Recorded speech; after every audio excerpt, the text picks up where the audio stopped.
Pangeran Growongso kadang dalem sesembahan oleh Kraton Tandes. Pangeran Growongso Bres.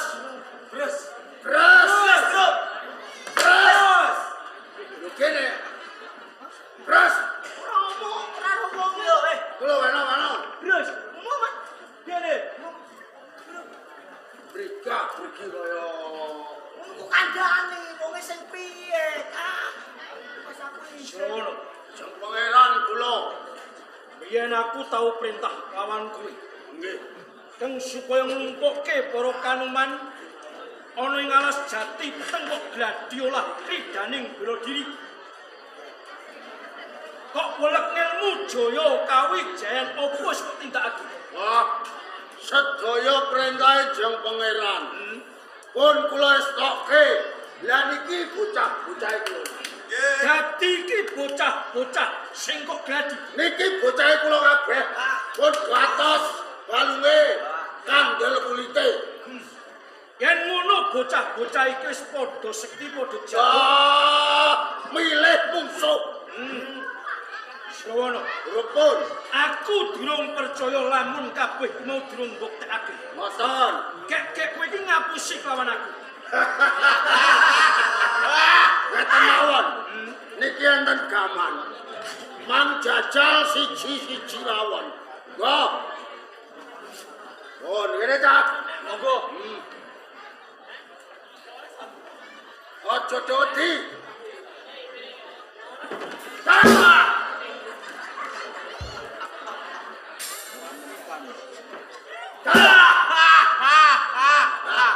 Sambut.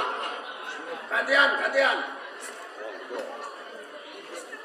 Dan cupi. Waduh.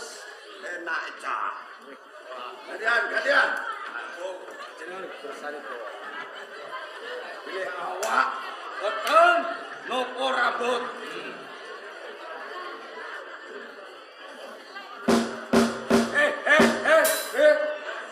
Gancok rondo. Otak kae duwe lan. Yen rambutmu isih pedhot, kuwi ateges kowe durung sekti. Lah wis cilik. Cilik.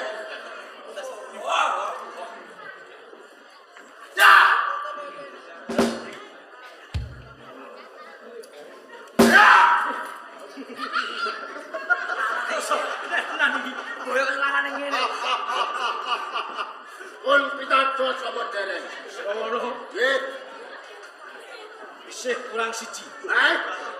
Isih Kurang siji. Nggih. Sinten? Sodron. Sing bocahe cendhek awake lemu ki mau. Endi? Mulai. Sodron. Mulai. Ayo kono. Hei,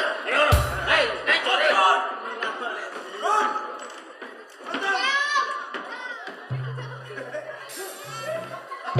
Malah kaya recok.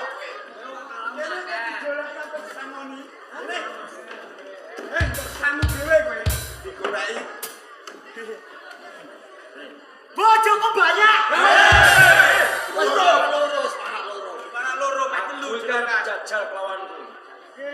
Sekti tenan apa? Merem.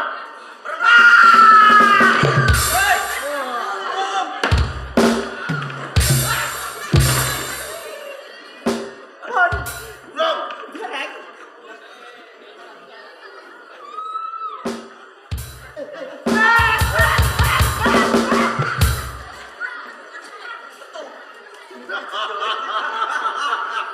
Srawana, Pripun? iki aku wis percaya kelawanku. Jebul bocah-bocah kae padha sekti padha jago. Mula keng saka kuwi. Lamun besok wis tekan titi wancine, bocah-bocah kae kena digaweki. Nek mangke riyen. Jane karepe sampean iki no. Mergo aku duweni gegayuhan. Aku kepengin jumeneng ratu ning kraton Tandus mongko. Iki dina kadangku Kang Mas Gendro Sekti isih sugeng. Nah, aku bisa kelakon lamun Tandus kae wis rupa. Kang Mas Gendro Sekti mati, aku bakal jumeneng ratu ning kraton Tandus. Kula ken sabyantu dimenengake. Jeng pangeran Bener. Ngeten. Cak, ngono ya. Niki totoane nyawa. Yo. Totoane nyawa. Yo. Ngantos. Kinten-kinten iki opane tudok kalih gaweane napa mboten? Gak usah khawatir. Lamun kelakon aku dadi ratu, bocah-bocah kae bakal ndak wenehi palungguhan kang dhuwur. Kejaba saka kuwi. Bumi sak sigar semongko ora tandes. Bakal tak paringake kelawan kuwi. Biasa. Gelem apa ora? Segar semua. Saksikan semongko ki akeh. Separo. Sepiye? Separo. Separone tandes dhewe. Gelem ora? Gelem. Menawi wonten kula sagay. Sago.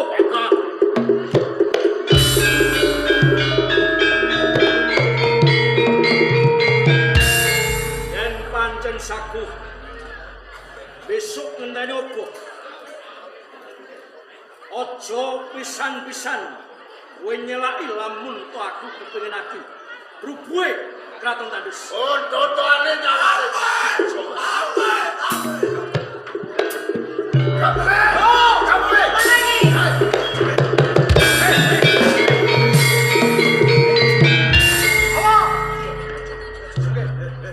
Soalnya, bisa ke? Loh, niki karepe ajeng lan apa niki? Bocah-bocah iki arep nyekel lawan. Nggih. Mergo durung ngerti sapa satrane iki. Wonten. Sinten menika? Iki mono guna pangreka. Kalebu abdi kinasih. Oh, abdi kinasih jebule. Sepurane. Lah ngoten kala wau lak dereng ngerti kalih kula. Kabar pesan Ngoten kok mboten jenengan sanjang lek kula ajeng teko. mergo aku uga durung ngerti yen kowe arep teko ana ing alas jati peteng. Ngoten. Sungsul kawan aku apa wigatine?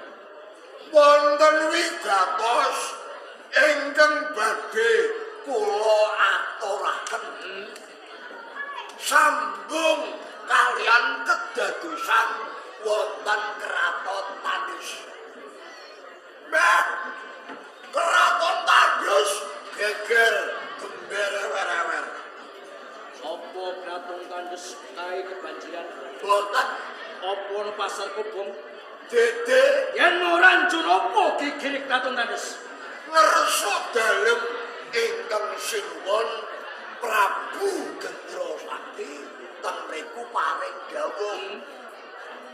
Dumateng sedaya para kluwangsanipun negari Tandus. Ingkang sinuwun Gendra Sakti badhe lereh saking dampar keprabon.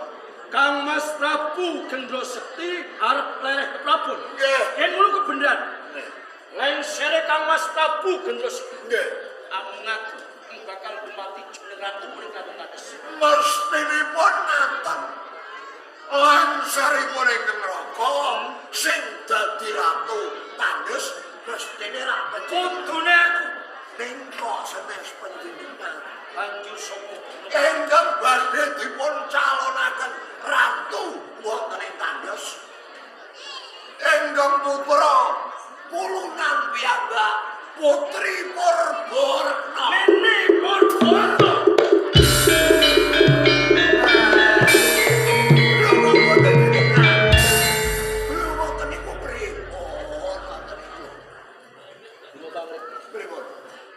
Iki lagi panetepan salon ratu.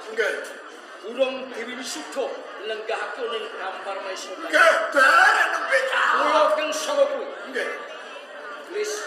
Wis wanoning pendopo ngersane Kamas Gendus. Rewang-rewang ana matur.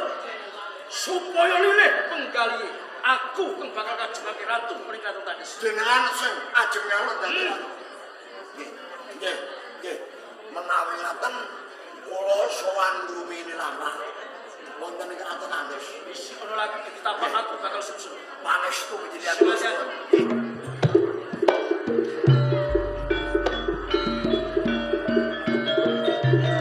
Semono. Mari kamu Menawa sesuk-esuk bakal ono wini sudah ratu ning Kraton Tandus. Lamun aku ora kelakon dadi ratu ning Kraton Tandus. Siagake bocah-bocah kebun perang Kraton Tandus. ampun kuatos go.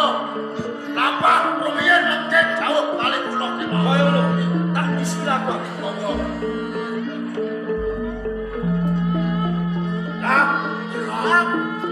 Pamit anak bojomu sing duwe gaman gawa gaman sing gawa linggis gawa sakanane gawa ayo dunggah ning kraton Tandus.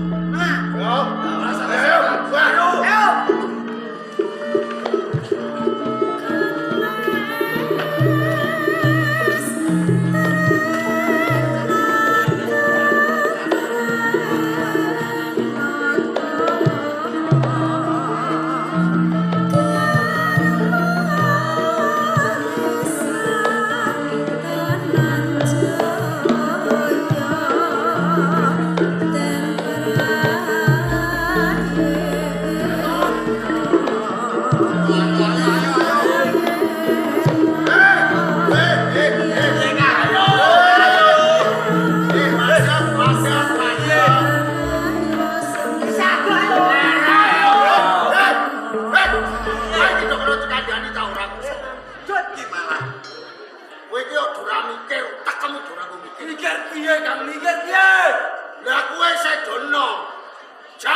Apa be kol blada